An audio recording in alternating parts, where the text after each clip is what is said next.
El año 2019, Juan Ignacio, el Business Roundtable, asociación más grande de gerentes generales de Estados Unidos, hizo una declaración firmada por casi 200 CEOs de empresas importantísimas. Esto, insisto, a todo lo que yo estoy diciendo acá en esta entrevista está en el libro, así que no.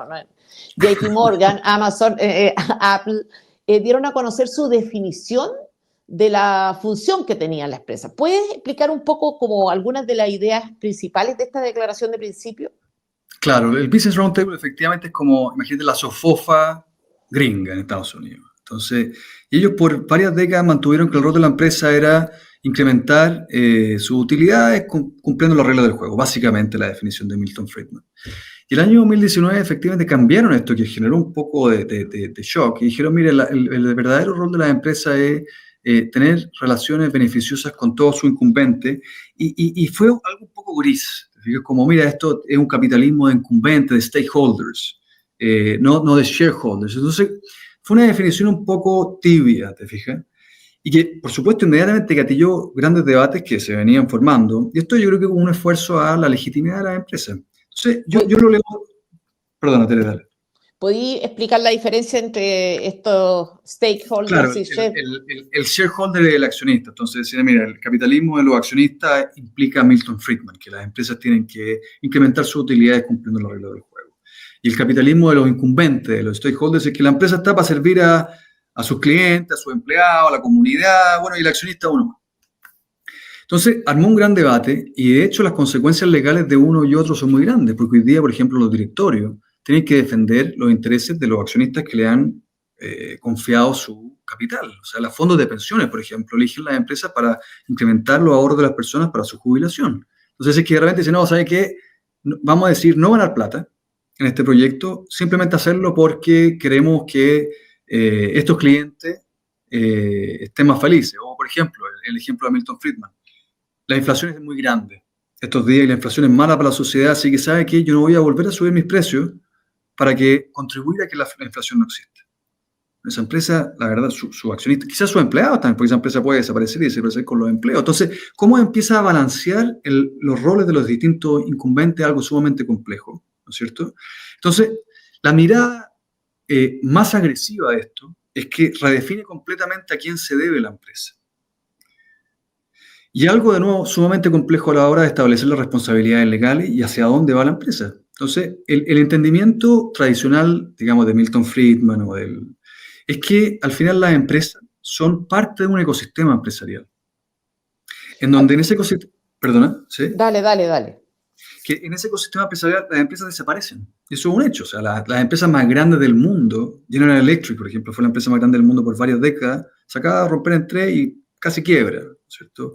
US Steel fue la empresa más grande del mundo en el principio del siglo XX. Se está tratando de comprar una empresa japonesa. Un ejemplo como esa existen por mil. Entonces, ¿por qué el accionista es importante?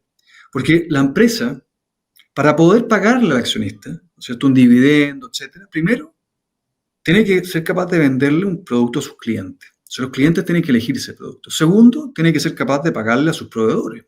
Tercero, tiene que ser capaz de pagarle a sus empleados. Cuarto, tiene que ser capaz de pagar los impuestos, regulaciones, etc. Quinto, tiene que ser capaz de estar en forma armónica con su comunidad.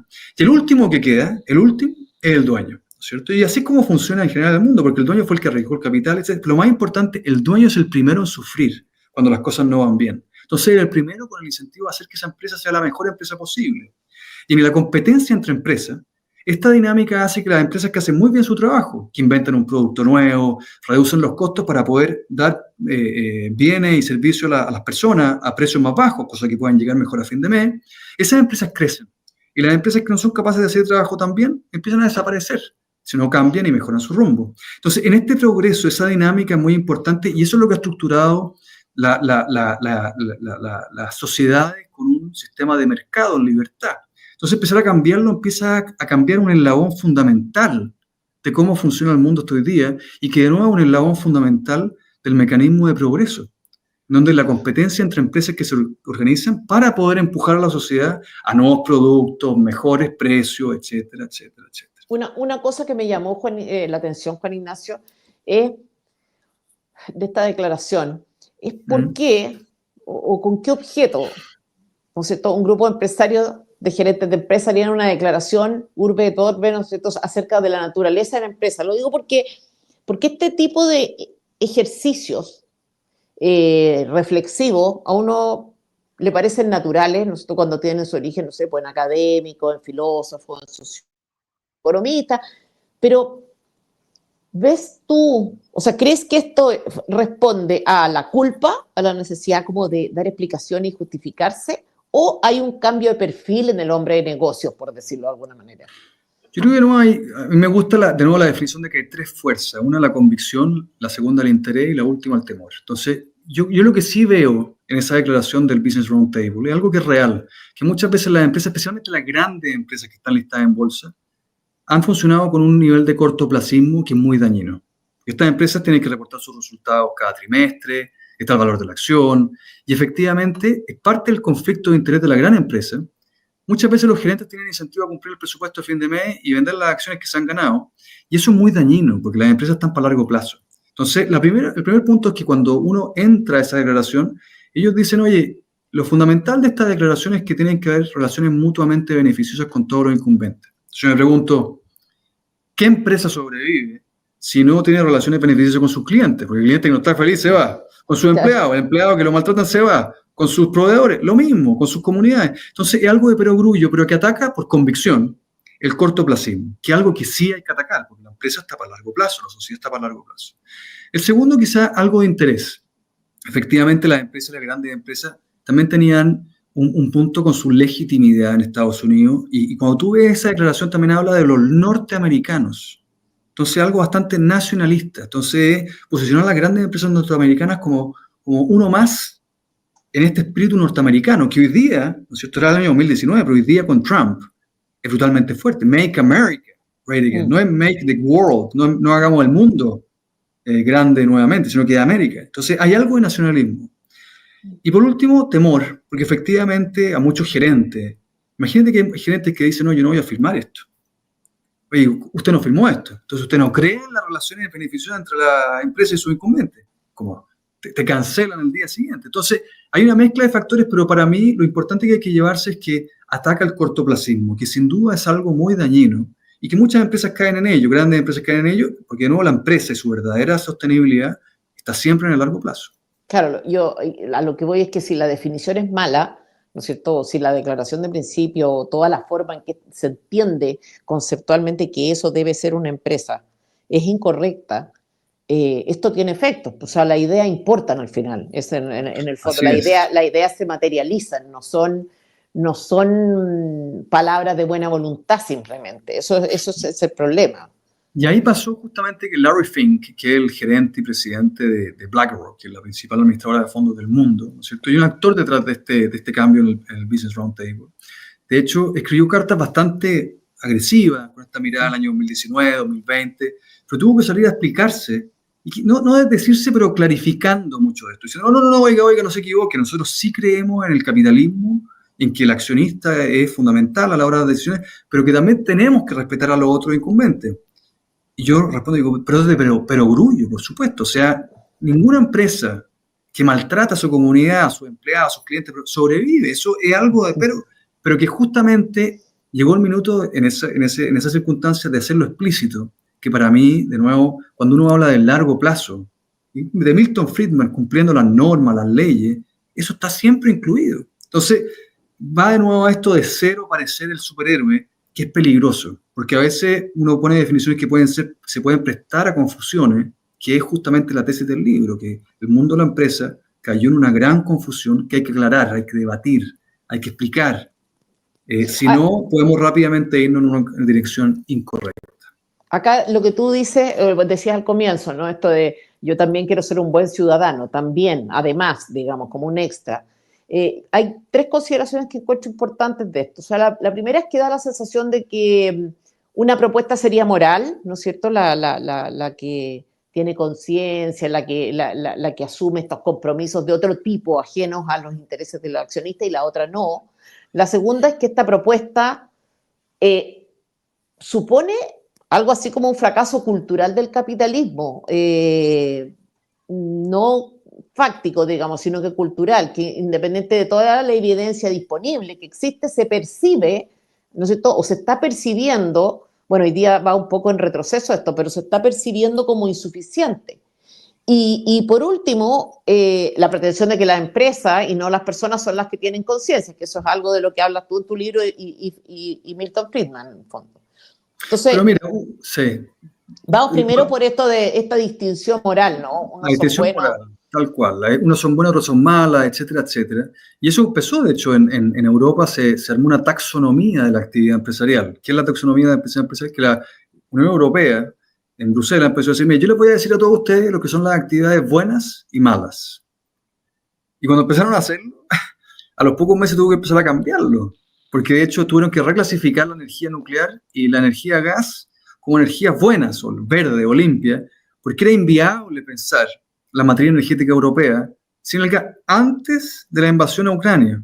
Entonces, hacerse cargo de esa clasificación es muy difícil. Entonces, de nuevo, y aquí hay una frase que de hecho también la pongo en el libro, en que toda esta clasificación moral, Elon Musk dice, mira, trabajar duro para producir productos y servicios para nuestros compañeros humanos es profundamente bueno moralmente. Que hay un poco el llamado a la empresa, oiga, lo que usted está haciendo, está produciendo algo que alguien quiere y que necesita, y se está sacando la cresta, trabajando para hacerlo de la mejor manera posible, con el precio más bajo que esos clientes pueden acceder, con el mejor producto, la mejor variedad, etc. Oye, eso es brutalmente bueno, porque está trabajando, al final estamos todos en esto. Fuésemos una tribu de 10 personas, en que todos tenemos que colaborar para poder sobrevivir, o somos una humanidad de 8.000 personas en el planeta que tenemos que trabajar juntos para seguir viviendo. Entonces, esa distinción es importante y cada vez que alguien viene a calificar una empresa, tiene que darse cuenta que es muy difícil hacerse cargo de la complejidad de nuestra matriz económica. De nuevo, la minería, oye, que sabe, el cobre ensucia todo. Termina el cobre, no hay transición energética. No hay transición energética, porque se necesitan más líneas eléctricas, más autos eléctricos. Todo lo que se necesita requiere muchísimo cobre, muchísimos minerales. Segundo, el segundo punto respecto, ¿no es cierto?, de la moral a fracaso cultural. Claro, el fracaso cultural, y ahí va, yo creo, pongámoslo en contexto, yo diría, porque cuando a la empresa se le pide meterse en muchos de estos temas, es porque, o se habla de que el capitalismo ha fallado, ¿no es cierto? Este libro, Reimaginando el capitalismo en un mundo en llamas, de la profesora Henderson de Harvard. Ella hace un diagnóstico terrible, como si viviésemos en el peor momento del mundo y el tiempo, ¿no es cierto? Entonces ella dice, mire, las instituciones, los estados, las normas sociales, todo esto ha fracasado. Es imposible, ha fracasado y la verdad las instituciones en general han fracasado. Entonces cambiar todo este mundo institucional de los estados, de las normas sociales, es sumamente difícil, es imposible. Pero cambiar el mundo empresarial es difícil, pero no tanto. Así que vamos a las empresas. Entonces, en ese ejercicio cultural, a la empresa se le ha empezado a cargar la mano. Y hay empresas que han tomado apuestas, han dicho, ¿sabe qué? Yo voy a hacer esto. Y a veces sus apuestas han sido exitosas porque muchos clientes han querido esos productos, muchos empleados dicen, yo me la juego con usted. Y eso es parte de la pluralidad en el mundo empresarial. Pero atribuir esto completamente a la empresa, ¿no es cierto?, es muy complejo. Y por lo mismo los gerentes o directores que dicen, yo ¿sabe qué? Voy a aceptar esta batalla cultural como perdida, también toman apuestas bastante riesgosas, ¿no es cierto? Veamos el caso de Disney, que es bien icónico, ¿no es cierto? El gerente que se peleó con Ron DeSantis por esta ley que se llamó No Diga Gay, que básicamente el parlamento y el gobernador de Florida, ¿no es cierto?, el estado, un estado político, definió que no querían que se hablara de género en los kinder ni los primeros básicos, y Disney tiene más de 70.000 empleados en Florida, en sus parques de diversión, y los empleados muchas veces de una a la política, que es súper válido, empezaron a decir, ¿sabe que esto a mí no me gusta? Tenemos que pelear, y empezaron a meter presión en la empresa. Y el gerente general dijo, oiga, no, mire, espera un poco, ¿no? En cuento corto, terminó aceptando muchas de estas demandas de muchos, no todos, por supuesto, pero muchos empleados y muy vociferantes, muy elocuentes en sus demandas. Y atacó públicamente la ley, y ahí Ron DeSantis le dijo, oiga, señor, espere. Usted es una empresa global que está atacando una norma que nosotros, en nuestro proceso democrático, establecimos con representantes de la sociedad. O sea, usted no tiene nada que venir a meterse acá. Cuento corto, Ron DeSantis le dio una plataforma política excepcional, ¿no es cierto? Fue uno de los contrincantes de Trump. Y por otro lado, el gerente metió a Disney en la peor crisis de relaciones públicas de su historia, perdió muchos de los beneficios que Disney tenía en Florida, lo terminaron echando. Entonces, va de nuevo a, oye, cuidado cómo tú posicionas a la empresa dentro de este enjambre institucional de la batalla cultural, ¿no es cierto? Y el tercer punto, porque uno era el moral, el otro cultural, y el último era, ya me perdí. El último, no, la conciencia, La conciencia de la que son empresa. las personas las que tienen conciencia, que el propósito de la Así empresa es. está más acotado, ¿no? Es más puntual. Menciona el caso de este gallo farmacéutico, que era bien Sí, claro. interesante también. Lo que pasa es que, claro, las empresas al final son instituciones sociales que agrupan personas y capital para solucionar un problema de la sociedad, producir un bien, producir pan, producir remedios, producir, no sé, un servicio. Y son las personas las que nosotros como individuos decimos, oye, me gustaría que el mundo fuese así. Y uno discute, invierte, compra productos, actúa como ciudadano, consumidor, trabaja para la empresa, que uno, como empleado, etcétera, etcétera, para mover el mundo en esa dirección. Ahora la pregunta es, ¿le corresponde a la empresa empujar en esa conciencia? Entonces, por ejemplo, yo trabajo en una empresa industrial. Entonces, imagínate que en mi empresa industrial yo llego mañana y como gerente digo, ¿sabes qué? A mí me encantan los delfines. Me encantan los delfines. Nadie con delfines cuando chico voy a destinar recursos de la empresa para salvar a los delfines que están en peligro en, no tengo idea, el río Amazonas, los delfines rosados. Mis clientes me dirían, ¿qué le pasó a esta empresa? Está un poco loco. Y mi empleado dice, ¿qué se metió este gallo? Y de hecho muchas empresas que se han metido a la batalla cultural, muchos empleados han terminado poco satisfechos. Y dice, oye, pero yo no opino esto. Entonces, en esta conciencia de la empresa, nuevamente hay que tener mucho cuidado mezclarla con, de nuevo, la conciencia o lo que quiere la persona. Sí, pero cuando se te está desmoronando, Juan Ignacio, el modelo que te da vida, ¿no es cierto? Cuando está perdiendo legitimidad social, si bien como yo comparto 100% lo que dices tú, que en el fondo es un área, un rubro en el que la empresa no debiera ni meterse, porque tiene que tener a su gente trabajando en otras cosas, satisfacer necesidades, las que sea, que satisface de las personas, de sus clientes. Estoy de acuerdo con eso, pero cuando hay una propuesta social que está poniendo en riesgo tu propia existencia, ¿no es cierto? Por ejemplo, bueno, en Chile, ¿para qué decir? O sea, tú te metes a la Comisión de Trabajo del Congreso y te encuentras con una cantidad de regulaciones que tú las empresas van a invertir en cualquier cosa menos en contratar personas, o sea, van a automatizar como sea, porque esto está siendo realmente inviable. Cuando empiezas a verte amenazado, eres empresa, pero empiezas a ver amenazada tu existencia, no estás de alguna manera obligado o no te conviene incluso, no es parte de tu pragmatismo hacer algo al respecto, no digo en la dirección del progre woke, sino que justamente en la dirección opuesta. Por supuesto, y definámoslo en dos ejemplos. Uno, imagina que toda la sociedad define que hay que salvar a los delfines. Y si yo no como empresa me pongo a salvar a los delfines, voy a perder legitimidad. Por supuesto que lo hago, porque toda la sociedad lo pide. Ahora, lo que tú apuntas es un poco diferente, es que en el sistema político, en el marco regulatorio, se empiezan a hacer cosas que empiezan a hipotecar la viabilidad de la empresa. Y hay dos cosas. Uno, hay empresas que tienen negocios globales.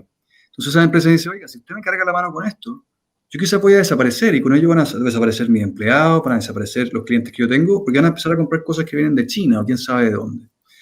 El rol de esa empresa es levantar su voz, para decir, ¿sabe que si usted sigue haciendo esto, parte de mis incumbentes, mis empleados, mis clientes, mis accionistas, van a desaparecer en el beneficio que yo les doy? Entonces, por supuesto tengo que hablar, es parte de mi responsabilidad. Más aún, cuando las empresas como un todo, uno piensa, ¿por qué existen las empresas? ¿No es cierto? Y digamos que el sistema capitalista como tal, de una economía pluralista, donde muchas empresas pueden hacer lo que ellas quieran, ofrecerle a la sociedad lo que ellas quieran, ¿no es cierto? Empieza a ser atacado. Yo creo que hay una responsabilidad que va mucho más allá. Porque al final el gran rol, el gran rol de la empresa es atomizar el poder. Porque ¿qué pasa en el modelo soviético, ¿no es cierto, comunista? Es que las empresas son todas partes del mismo poder. Y esa es la gran amenaza a la libertad humana. Pero en un sistema pluralista, ¿no es cierto?, de mercado, ¿qué es lo que pasa? Que aquellos poderes justamente se fraccionan. Y si viene un poder político que quiere amasar todo, están las empresas dicen, no, oiga, ¿sabe? Usted no me puede hacer porque tengo mi accionista, tengo mis clientes, y además la empresa tiene un mecanismo que si empieza a hacer las cosas mal y tratar de abusar, ¿no es cierto?, de tiranizar, va a desaparecer, si eso pasa. La empresa que quiere tiranizar a sus clientes subiendo los precios de una manera insostenible, desaparece. A sus empleados, desaparece, nadie quiere trabajar con ellos.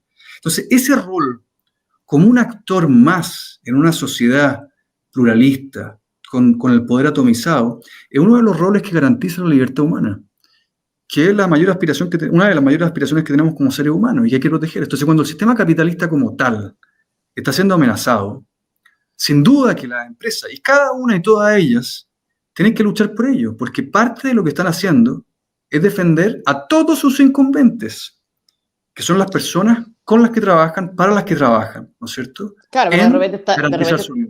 de repente estoy en situaciones complejas y lo pienso mucho porque me ha dado, yo estoy como obsesiva con el tema laboral. Tú dices, eh, lo, por lo que han optado las empresas en Chile, me refiero, ha sido guardar silencio y operar y resolver de la manera más pragmática posible. Hoy día los jueces, los tribunales de trabajo hacen realmente lo que quieren, ni siquiera ajustado a las leyes o malas leyes, ni siquiera ajustado, sino que interpretaciones ya. El otro día una amiga mía me comentaba que había una empresa, una trabajadora que exigía indemnización y, y había robado a la empresa y el tribunal decidió que había que indemnizarla porque en realidad el robo no había afectado significativamente a la empresa. Entonces, cuando ya tú ves ese tipo de cosas y ves silencio, tú dices, y al mismo tiempo, si hablas, estás expuesto porque en el fondo vienen sanciones. Yo no sé cómo se sale de ahí, porque Claro, es muy ¿qué complejo haces? porque por un lado la empresa individual es frágil, las empresas desaparecen. Entonces, si la empresa pelea una batalla sola contra un gran Estado, por supuesto desaparece y es difícil hacerlo. Ahora, cuando las empresas se ponen de nuevo, en confederación, donde puede levantar la voz como empresariado, es un canal para hacerlo. Sin embargo, el ciclo político es largo. El ciclo político es largo y al final muchas veces para el ciclo político, ¿no es cierto? Para los ciudadanos, los votantes, darse cuenta de fenómenos, tienen que caer en cuenta por medio de quiebras, por medio de falta de competitividad de trabajo, que es un poco lo que ha pasado en partes del mundo, Chile incluido, ¿no es cierto? Hoy día estamos como tuvimos una ida muy rápida hacia un lado y ahora estamos pareciera ir hacia otro lado, porque así es como funcionan nuestras sociedades democráticas. Y la empresa individual, cuando dice, oye, me voy a inmolar para reclamar y no voy a pagar, no, la nada, tapar en multa, la van a demandar, no se puede, la empresa tiene que comprar las reglas, pero tiene que tener canales muchas veces para que las empresas en conjunto puedan levantarlo, pero requiere valentía, requiere tiempo, de nuevo, es parte del sistema político, en donde no es tan fácil en forma individual, porque muchas veces, de nuevo, o las empresas son frágiles, y esa fragilidad, de nuevo, lo bueno del sistema, porque en su fragilidad se empuja el progreso, en su fragilidad se atomiza el poder, y eso es algo que nuevamente hay que mantener. Yo creo además que acá se ha concedido mucho. ¿Ah? Yo creo que siempre que hay que tener mucho cuidado con las premisas que se conceden. Eh, y me refiero acá también a los gremios empresariales, que de alguna manera también tampoco creo yo que estén hoy día jugando el rol que les corresponde, o sea, tampoco están pidiendo las cosas que deben pedir, no sé, preocupados de la reforma política, de cuestiones que no son esenciales para ella desde mi punto de vista al menos. Cuando tú concedes estas premisas, ya perdiste.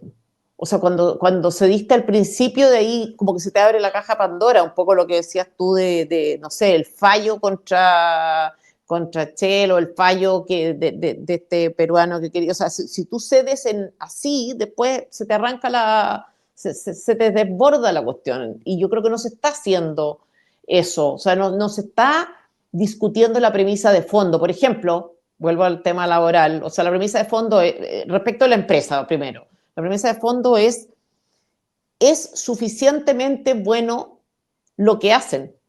De hecho, es probablemente la institución más importante de un país, o las instituciones más importantes de un país son, de todas maneras, las empresas, o qué sé yo, con la justicia, qué sé yo. O sea, tú tienes empresa y tienes gente que trabaja, tienes gente que tiene un sentido, tienes servicios o necesidades que satisfaces del prójimo, como dice.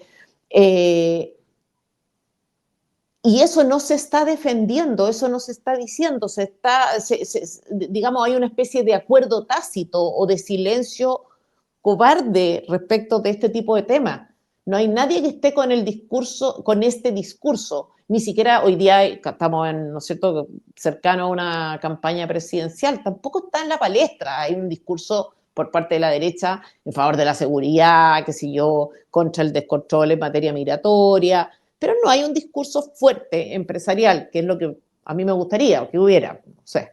Claro, pero en ese sentido, de nuevo, hay yo creo que hay ciclos y efectivamente para la empresa individual es difícil, pero al final pasa. Chile lleva 10 años de un crecimiento muy magro, ¿no es Mm. cierto? Cuando uno ve muchos jóvenes, yo lo veo aquí en Europa, ¿no es cierto? Yo llevo casi 10 años viviendo fuera. La cantidad de jóvenes profesionales que antes, sin pensarlo, volvían a trabajar a Chile, no sé, cuando salían o cuando... Hoy día la cantidad que se queda fuera, o jóvenes profesionales que empiezan a buscar pega para irse, y eso es una olla de agua caliente que sube de a poquitito. Entonces, yo creo que son cosas que al país le cuestan caro, que de no darse cuenta para que esté la masa política para votar por ello, toma tiempo, pero yo creo que estamos llegando a un minuto, o al menos desde la distancia, yo no sigo tan el detalle, la contingencia, Mm. donde efectivamente hay un llamado cada vez más fuerte, sin duda por seguridad, ¿no es cierto?, la garantía mínima que se requiere para vivir en libertad, pero luego por trabajo y por buen trabajo. Y para poder dar buen trabajo, sin duda, el Estado da algunos trabajos, pero es el sistema, todos los trabajos los genera el sistema, la gran mayoría de los trabajos los genera el sistema empresarial. Los productos, la gran mayoría de los productos, los bienes, los servicios, los genera el sistema empresarial, ¿no es cierto? La innovación, ¿no es cierto? El acceso a mejores y más diversos productos, lo hace también. Sin duda, cada una de las instituciones a su rol, ¿no es cierto? El Estado debe procurar que se cumplan las reglas, ¿no es cierto? Que haya instituciones, que no haya corrupción, ¿no es cierto? Que haya seguridad. La empresa, por su lado, tiene que procurar que efectivamente haya una economía vibrante, pero si el Estado empieza a erosionar eso, los ciudadanos, los trabajadores, los consumidores, todos nosotros como ciudadanos, parte del sistema político, tenemos que levantar la voz. Y la empresa como un órgano, no individual, sino que colectivo, también tiene que levantar esa voz. Y eso yo creo que se está dando, quizás no con la fuerza que te gustaría, quizás no con la fuerza que fuese necesario, pero tenemos que llegar ahí, ¿no?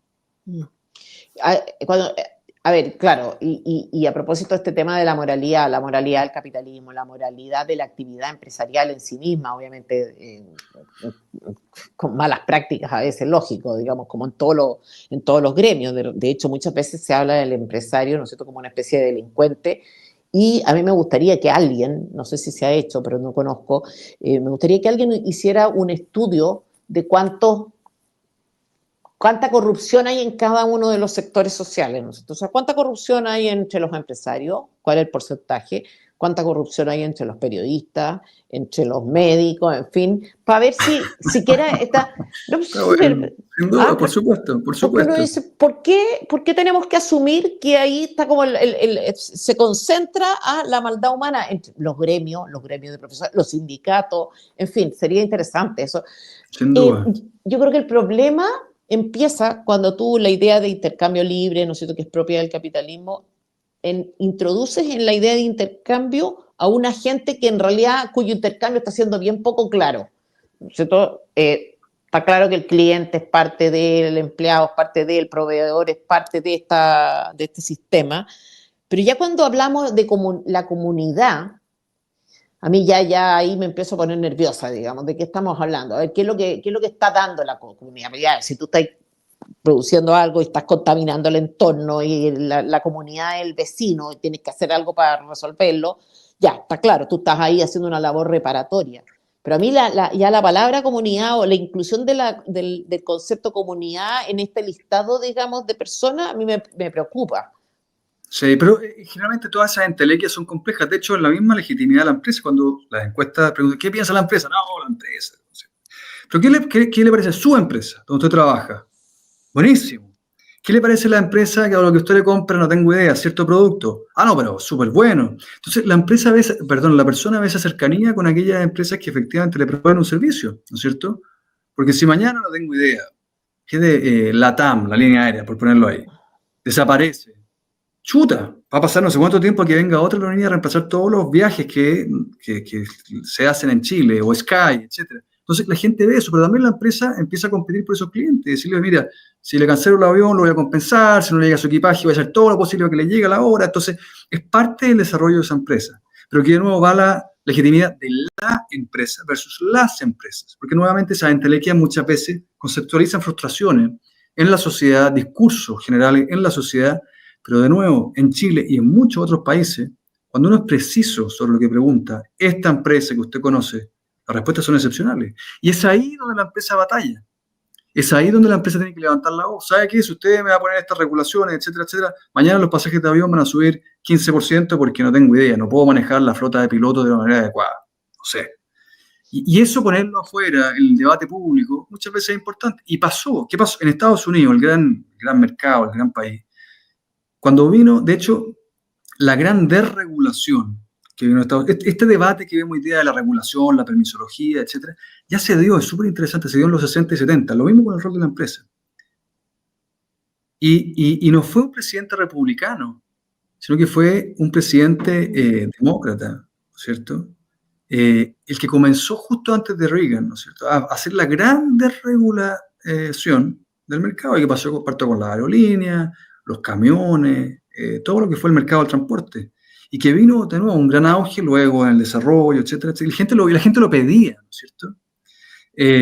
Y ahora un poco está también ahí. La pregunta es cómo lo hacemos, cómo lo articulamos, y de nuevo, el ciclo político es lento.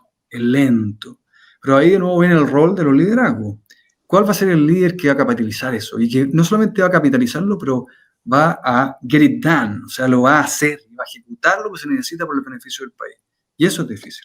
Tú, si hoy día, tú fuiste, a ver, tengo dos preguntas. Uno, si tú hoy día dijeras ya, tengo la posibilidad de tomar una medida para Chile, tengo todo el poder para ejecutarla en relación a la empresa, ¿cuál sería esa medida?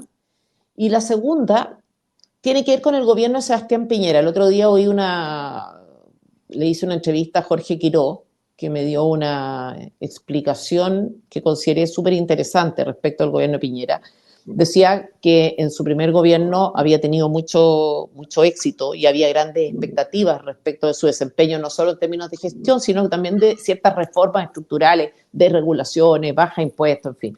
Y que el segundo gobierno de Piñera, antes obviamente de la crisis social del 2019, antes de eso, en ese primer tramo ya no estaban esas expectativas tan fuertes, ya no estaba este entusiasmo, y por eso partió ya muy débil, y cree que la razón tuvo que ver con que Piñera no solo no bajó impuestos, sino que lo subió, o sea, como que no hizo lo que el mercado pensó que iba a hacer en su primer gobierno. Esas son las dos preguntas.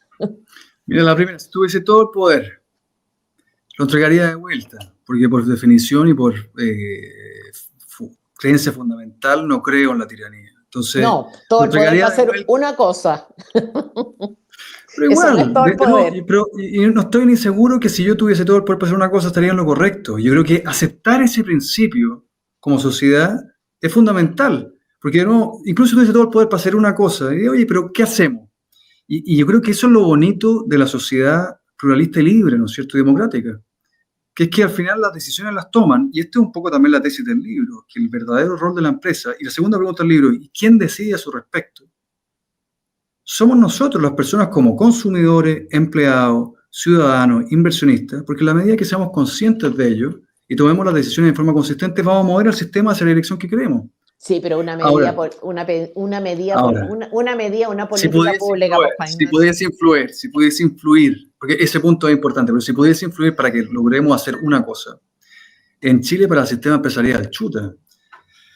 Mira, lamentablemente estoy lejos de la coyuntura, pero yo creo que una de las partes más importantes, ¿no es cierto?, del sistema empresarial es su fluidez, ¿no es cierto? Y el mundo cada vez es más dinámico, cambiante y difícil. Entonces, uno de los elementos que más asegura que el progreso suceda, en definitiva que las personas, nosotros podamos tener mejores vidas, es la habilidad de adaptarnos a los cambios que existen en el mundo. Y esa fluidez es fundamental. Entonces, uno de esos elementos de fluidez más está en el capital, en las personas, etc. Entonces, y uno de los elementos más importantes de todo sistema empresarial son las personas. Entonces, yo creo que la crítica que tú haces respecto a la fluidez del mercado laboral, ¿no es cierto?, y que sea justo, creo que es fundamental. Entonces, yo no estoy al tanto de tanta rigidez o tantos problemas, pero quizás es así. Pero sí lo veo en Francia, por ejemplo. Sí lo veo me ha tocado, por ejemplo, trabajar en varios países y manejar operaciones en varios países, y lo que veo es que cuando eso se rigidiza es brutalmente peligroso. Entonces, lo voy a poner como una política en general, es asegurar, por un lado, que la fluidez del sistema empresarial exista con total libertad a la hora del capital de las personas. ¿Qué significa eso? Flexibilidad laboral para poder hacerlo. ¿cierto? Flexibilidad en el capital de poder moverse, cosa que pues, se pueden invertir en los mejores proyectos que pueden existir. Eso va a la permisología, etcétera, etcétera. La contramano de eso, ¿no es cierto?, es que esa flexibilidad que permite que el progreso avance debe otorgar seguridad a otras personas. Pero esa seguridad, cargársela al sistema empresarial, es un sistema en que perdemos todos. En cambio, cuando le damos la flexibilidad laboral, de capitales, etcétera, ganamos todo, y por otro lado tenemos que encontrar maneras de proteger a las personas. Porque sí que efectivamente cuando alguien, imagínate que hay una cierta actividad que ya no existe, a nadie le gustan los huevos de la gallina libre. Esa empresa cerró de un día para otro, quedaron 100 personas sin trabajo, hay que darle seguridad a esas personas, porque les va a tomar, pero entre más flexible sea el sistema, más rápido van a encontrar un nuevo trabajo. Y ojalá que en ese precioso periodo, que sea tan rápido como sea posible, debido a la flexibilidad del sistema, porque va a aparecer otra cosa, ¿no es cierto? Ellas están protegidas, pero no se lo carguemos al sistema empresarial, porque no, todos perdemos cuando eso sucede. Respecto de Piñera. Y la segunda pregunta, mira, yo al presidente Piñera le tengo una admiración total y brutal, porque lo que me tocó vivir al lado de él cuando trabajé como su jefe de gabinete fue una experiencia profesional sin igual. O sea, verlo trabajar, ver lo que pasó en esos primeros años, ¿no es cierto?, de Piñera 1 con el terremoto, los mineros, o sea, cuántas cosas sucedieron. La épica que se dio, el crecimiento de Chile, volvimos a crecer después de mucho tiempo sin crecer.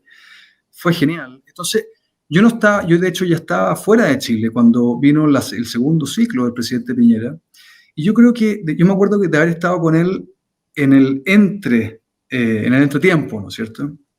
Me acuerdo que nos juntamos una vez en Boston, estaba allá, y nos sentamos varios que habíamos jóvenes que hemos trabajado en su gobierno, y él venía saliendo del primer gobierno. Entonces dijo, a ver, jóvenes, ¿quién de aquí quiere ser presidente? Entonces, todos los estudiantes nos miramos, chuta, ¿no? Y de repente mi señora llega, lo mira y le dice, presidente, yo sé de uno. Entonces, todos me miran a mí, y digo, no, para nada. Y le dice, yo sé de uno que quiere ser de nuevo. Ya, bien, audaz. Bien audaz, fue divertido, era un grupo de confianza, entonces nos reímos. Entonces yo creo que el presidente Piñera era alguien que tenía una vocación pública, una fuerza, ¿no es cierto?, por hacer esas cosas sin parangón. Y yo creo que efectivamente 4 años de gobierno es un periodo corto y sin reelección directa. Y yo creo que él estaba muy preocupado de lo que estaba pasando en Chile. Ahora, esa circunstancia, ¿no es cierto?, fue el año 2018, 2019, fueron circunstancias súper complicadas. Ahora, efectivamente, el crecimiento que tuvimos en Piñera 1, la dinámica, el momentum, la oportunidad, a pesar de nuevo no tener el Congreso con la mayoría, la dinámica del Congreso en ese segundo periodo fue brutalmente más hostil de lo que fue en el primero. Entonces, atribuir a las causas directas de ello es súper difícil, ¿eh? Ahora, ir a la persona... No, perdón, se refería, para no tergiversar, se refería a las expectativas de los inversionistas, que en el fondo no habían sido tan buenas en el comienzo, y tuvo que ver básicamente con falta de reformas estructurales en el primero, pese a los indicadores, a lo bueno, a lo bien que se gestionó, para qué decir el terremoto, los mineros, etcétera, digamos, a pesar de todo eso. Es que yo creo que efectivamente hubo una serie de grandes reformas que se anhelaba conseguir, y que la falta de mayoría en el Congreso y la falta de grandes acuerdos políticos en el primer gobierno dificultó muchas cosas. Yo me acuerdo haber vivido mucho de eso. Y eso fue una lástima. Ahora, en el segundo gobierno, me acuerdo, muchos decíamos, chuta, pero qué difícil va a ser gobernar. Me acuerdo perfecto. Entonces, en esa circunstancia, no haber tenido la oportunidad de empujarla antes, un Bachelet 2, que en mi opinión personal fue muy destructivo para el país, en muchas dimensiones, dimensión educacional, dimensión tributaria. O sea, las reformas de Bachelet entonces destruyó el sistema tributario y la simplicidad que tenía. Entonces, revertir todo eso de un suácate, de una sola vez, con un Congreso en contra, con una opinión pública, de nuevo, que todavía estaba ahí en los albores ¿no es cierto?, de la explosión, ¿cómo le llaman? El estallido. El estallido famoso. ¿Ah? Qué difícil. Los inversionistas vieron venir lo que todos decíamos, qué difícil va a ser gobernar. Chutan lo que se está metiendo. Puede ser. En tu libro hay un espacio, ¿no?, en que hablas dices que estamos acá con un fenómeno social complejo, y te metes más ya en temas más psicológicos, más sociológicos, que repercuten en la empresa y que no son obviamente ni empresariales ni políticos. Hablas del vacío de sentido de la identidad, de la forma en que la globalización puede haber incidido en eso, de Internet, y de cómo todo este fenómeno más individual, interno, íntimo, subjetivo, podría hipotecar obviamente el progreso y también la democracia. Así es, y al final cuando discutimos del rol de la empresa empezamos a tocar elementos muy profundos de la sociedad y cómo nos organizamos. Entonces, valía la pena, creía yo, reflexionar sobre en qué estamos, ¿no es cierto? Y hay varias tesis ahí, pero que hablan de que las grandes fuentes de sentido humano, ¿cierto?, se han erosionado, ¿cierto? ¿Qué eran ellas? Las religiones, las grandes familias, ¿no es cierto?, las grandes comunidades o tribus. ¿Se fijaron que cuando vivíamos en comunidad, oye, que lo que queríamos era las grandes ideologías, ¿no es cierto?, el capitalismo, el comunismo, cuántas en los 60, 70 personas que entregaban su vida a ello. Entonces hoy día hay un poco este vacío de sentido en el que han aflorado muchas políticas de identidad. Había un libro re bueno que cito en el libro que habla de muchas de estas políticas de identidad son como el santo que mata dragones, ¿no es cierto? En que una vez que mató al dragón, no descansa hasta encontrar el próximo dragón para matar, porque su vida era matar el dragón. Entonces ahí viene un poco también lo que ha estado pasando en el mundo de la empresa, el típico cuento de los millennials, que dicen, oye, yo necesito que mi empresa me cuente que darle sentido a mi vida, ¿no es cierto? Yo trabajo en la empresa porque me da un propósito. Y ahí también está la oportunidad de la empresa de crear en esa dirección. Entonces, eso es parte del debate que estamos viviendo en la empresa. Sin duda es parte de la polarización, de los debates que hemos visto en la política. De hecho, hay un estudio re interesante en Estados Unidos que trataba de entender, preguntaba, ¿no es cierto? ¿Qué le estaría ok a usted, estaría bien si su hijo o hija se casase con alguien del partido contrario? Ya hace, no sé, hace 50 años a nadie le da lo mismo. ¿No? No va a importar, no sé, 80% decía me da lo mismo. Y hoy día no. Entonces cuando uno empieza a ver cuáles son los debates políticos, antes eran regulación, comercio internacional, y hoy día los debates políticos son muy identitarios, ¿no es cierto? El aborto, la diversidad de género, entonces son temas que empiezan ya a ir a la identidad que las personas se forman, y yo creo que muchas veces también tiene que ver con esta erosión institucional. Estamos todos buscando quiénes somos, qué queremos hacer, y eso toca una vez más el rol de la empresa, que por un lado es una carga, pero por otro lado es una oportunidad, porque hay empresas que encuentran maneras de servir a la sociedad y de paso hacerlo parte de su modelo de negocio, ¿no es cierto?, cuando lo formulan bien. No significa que todas estén llamadas a decir, oye, vamos a salvar el planeta, pero hay algunas que son, no sé, la gallina de los huevitos felices, encuentra clientes que quieren comprar eso, que están felices, ¿no es cierto? Tú en el libro perdí señal en algún minuto en tu respuesta anterior, así que espero que no haya hablado, pero en el libro hablas también del efecto de Internet en las redes, Internet y redes sociales en la conducta individual. Así es, sí. Yo creo que hay un artículo notable de Jonathan Haidt, ¿no es cierto?, el psicólogo social, ¿no es cierto?, de la Universidad de Nueva York, que él dice la última década ha sido la década de la estupidización de las instituciones sociales. Y él atribuye mucho a esto, de la estupidización de las grandes instituciones norteamericanas. Y él atribuye mucho esto a las redes sociales y a la viralización de las cosas. Porque él dice, hubo grandes espacios que eran la universidad, la política, la prensa, la empresa, donde la esencia era el intercambio libre entre ideas que se oponen. Y a partir de ese debate, ¿no es cierto?, nos hacíamos más inteligentes, encontramos la manera de progresar, etcétera, etcétera. Pero cuando empezamos a tener estas redes sociales, en donde es fácil disparar y empezar a criticar, en donde la emoción, ¿no es cierto?, nunca son ideas profundas, sino que son bastante superfluas. Y empezamos a atacar y a atacar a personas que ni conocemos. Dice, son como dardos. Y son dardos que cuando te lanzan 3 no pasa nada, pero cuando te lanzan 1000, 10.000, es muy duro. Entonces esto empieza a crear un temor. Y lo que él dice es lo peor de todo, que este temor ataca el alma de aquello que nos hizo progresar. Y el problema es que nos está estupidizando, porque ya nadie se atreve a dar una opinión, a debatir en forma libre, a pensar diferente a lo que es lo políticamente correcto. Y nuevamente, esta estupidización también está afectando todo lo que hemos discutido, el rol de la empresa. Por eso es importante ponerlo también en contexto, ¿no es cierto? Y lo importante, de nuevo, cuando uno cree en la sostenibilidad a largo plazo de la empresa, lo peor que uno puede hacer es estupidizarla, ¿cierto? Decir, hagámoslo políticamente correcto. Y lo hemos visto, ¿no es cierto?, empresas que se han tirado, pero con todo, sobre un lado, ¿no es cierto?, lo políticamente correcto, se han metido en problemas y de repente han recalibrado para el otro lado. Entonces, por eso hay que tener quilla, ¿no es cierto? qué es lo que realmente le corresponde a esa empresa, cuál es su propósito, por qué existe, qué problema la sociedad está resolviendo, y empujar hacia adelante con seriedad, profesionalismo y aportando, pero no dejarse llevar así con estos vaivenes que son tan peligrosos. Y lo mismo ocurre en tantos aspectos de la sociedad.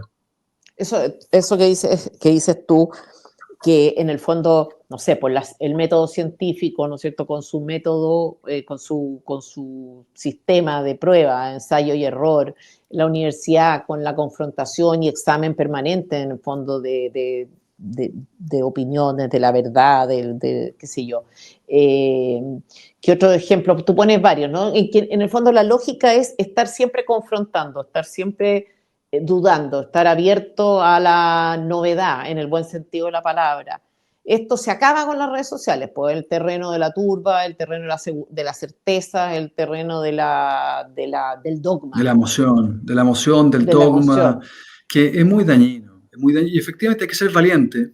Y ahí, ¿no es cierto?, cito en el libro uno de los principios de lógica de, creo que Bertrand Russell, ¿no es cierto?, uno de los grandes filósofos, que dice, de Popper, perdón, de Popper, y que dice, mira, ¿qué es lo que hacemos con la intolerancia? ¿Debemos ser intolerantes con la intolerancia? Y él se pregunta esto, porque ¿cómo voy a ser intolerante con es una paradoja, ¿no es cierto? La paradoja de la tolerancia de Popper. Y su conclusión, en definitiva, es que para una sociedad libre y buena, debemos ser intolerantes con los intolerantes. Claro, pero el problema es ahí, ¿dónde se produce ahí? En la definición de intolerancia. Porque, Así claro, es. suena muy razonable decir hay que ser intolerante con los intolerantes, ¿no es cierto? Pero ¿quién es el Qué sé yo. intolerante? Es que es el problema, cuando empiezas con la redefinición, porque tú podrías decir intolerante a una persona, no sé, que pasa por encima del Estado de Derecho. Entonces estamos todos de acuerdo con que eso no es aceptable y no se debe tolerar. Pero cuando ya la intolerancia es dar tal o cual opinión, ¿no es cierto? La intolerancia es no creer en las políticas identitarias, porque hoy día pasa eso, entonces el problema es anterior en el fondo a la aplicación de ese criterio, el contenido que tiene la intolerancia. Sí, no, porque al final, claro, y Popper escribió, o sea, fue una de sus grandes contribuciones, ¿no es cierto? Y escribió mucho de la paradoja, sin duda no es fácil, no es simple, pero cuando cualquier persona, en definitiva, impone una verdad absoluta, sin respeto, ¿no es cierto? Hay claras señales de intolerancia. Entonces, y claro, ¿cómo se responde a eso? Hay varias maneras, pero no sé, Gandhi dijo, oiga, frente a la violencia yo voy a hacer la no violencia, pero es mi manera de no tolerar su imposición violenta. Y hay otros que responden de otras maneras, pero es un problema sumamente complejo. Lo primero para todo, el primer paso para resolver cualquier problema complejo es identificarlo, ¿cierto? Y luego empezar a trabajarlo. Y esto nos va a costar como sociedad. O sea, vivimos aún un periodo traumático con toda esta cancelación. La juventud, ¿no es cierto?, con todas las redes sociales lo sigue viviendo. O sea, los suicidios de niños, y especialmente de niñas, por estos temas son brutales. El mismo Jonathan Hayden escribió un libro excepcional, ¿no es cierto?, de la sociedad ansiosa, en que no habla de esto, y que tiene que ver con el miedo a que te cancelen, el miedo a los ataques generales, y que va justamente en contra de la naturaleza humana, que es la dignidad y el respeto que tenemos que tener unos por otros. La empresa está hoy día, volviendo a la empresa, acosada. Tenéis al activista individual, tenéis un grupo de interés que presiona, políticos que te usan de chivo expiatorio, jueces operando bajo la lógica de la justicia material y la igualdad sustantiva. Entonces, yo pensaba mientras preparaba la entrevista, como, a mí no me gusta Ayn Rand, pero como que de repente dan ganas de replicar replicar la rebelión de Atlas, La rebelión como de Atlas, claro. irse, arrancar del control. Es una utopía, ¿no es cierto? Pero ¿qué se hace? ¿Cuáles son las ideas disponibles? Tú hablas harto de las ideas disponibles, que las soluciones en la Claro. historia se dan en función de las ideas que están disponibles. ¿Cuáles son esas hoy? La idea es interesante, es una tesis de Milton Friedman, de hecho, que él dice, siempre en las grandes crisis se adaptan las ideas disponibles, ¿cierto? Y de hecho pasó la gran crisis de los 70, que se adaptaron muchas de las ideas disponibles de la época, que venía trabajando todo lo que era la teoría de la libertad humana, ¿no es cierto? En términos de económico era Chicago, etcétera, y se adaptaron muchas de esas ideas, desde la tasa flotante de libre cambio a una sociedad con menos regulación, entregándole de vuelta el poder a las personas. Ahora, Yo creo que efectivamente estamos en un periodo de inflexión, o sea, todo lo que es la globalización, ahora las tarifas de Trump, entonces estamos reajustando el orden global y ello, venimos de una crisis, la gran crisis financiera del 2007, ¿no es cierto? Entonces, yo creo que estamos testeando ideas disponibles. Yo creo que todo lo que ha sido efectivamente el movimiento woke, las políticas de identidad, en Chile una escala diferente, todo lo que fue la revuelta, ¿no es cierto? La revuelta social, son testeos. ¿Ah? Son testeos, yo creo que a su vez el hecho que hayamos tenido esta constitución para un lado, la constitución para el otro lado, estamos testeando. ¿Y qué hace importante en ese momento nuestro rol o el rol de todo individuo es enarbolar con tanta fuerza como sea posible aquellas ideas? ¿Cuáles son las ideas disponibles para mí? Son las ideas de creer firmemente que el punto fundamental para el desarrollo, dignidad y respeto humano es la libertad, que nadie me diga lo que yo debo hacer, que nadie tenga el poder de imponerme, ¿no es cierto?, lo que yo debo hacer con mi vida, porque yo soy libre de buscar la libertad como yo quiera, siempre respetando a los demás. Y ello implica, a su vez, llevarlo a distintas dimensiones, ¿no es cierto?, a la dimensión de la empresa, efectivamente, dejar que la empresa progrese y que las seguridades sociales se solucionen por otro lado, la flexibilidad laboral, la flexibilidad del capital, ¿no es cierto?, la flexibilidad del comercio, la flexibilidad del empleo, promover efectivamente el mérito, promover que aquellas personas que quieren trabajar, que se han esforzado para ello, tengan la oportunidad que se merecen, sin importar quién sean ni de dónde vengan. Promover que de nuevo tenemos que respetarnos en todas sus dimensiones y la primera de ellas es respetarnos en la seguridad, porque sin seguridad vamos a estar encerrados sin libertad y para ello pedir con fuerza, ¿no es cierto?, al único que tiene ese rol en la sociedad que es el Estado, que lo imponga. Entonces, de nuevo, volvemos a ello y se ve que está el debate público, se ve que ideas surgen, ¿no es cierto?, y se empiezan a cristalizar y afortunadamente estamos en un régimen democrático. Y por medio del debate, el intercambio libre, donde de nuevo no tenemos que tolerar a los intolerantes, tenemos que ganar esas victorias de la idea, por lo que nosotros creemos es el mejor camino para dar buenas vidas a todos nosotros como seres humanos. Pero en eso estamos, ¿no es cierto? Pero flexibilidad, eso es por lo menos tu posición, que creo que abarca todos aspectos además.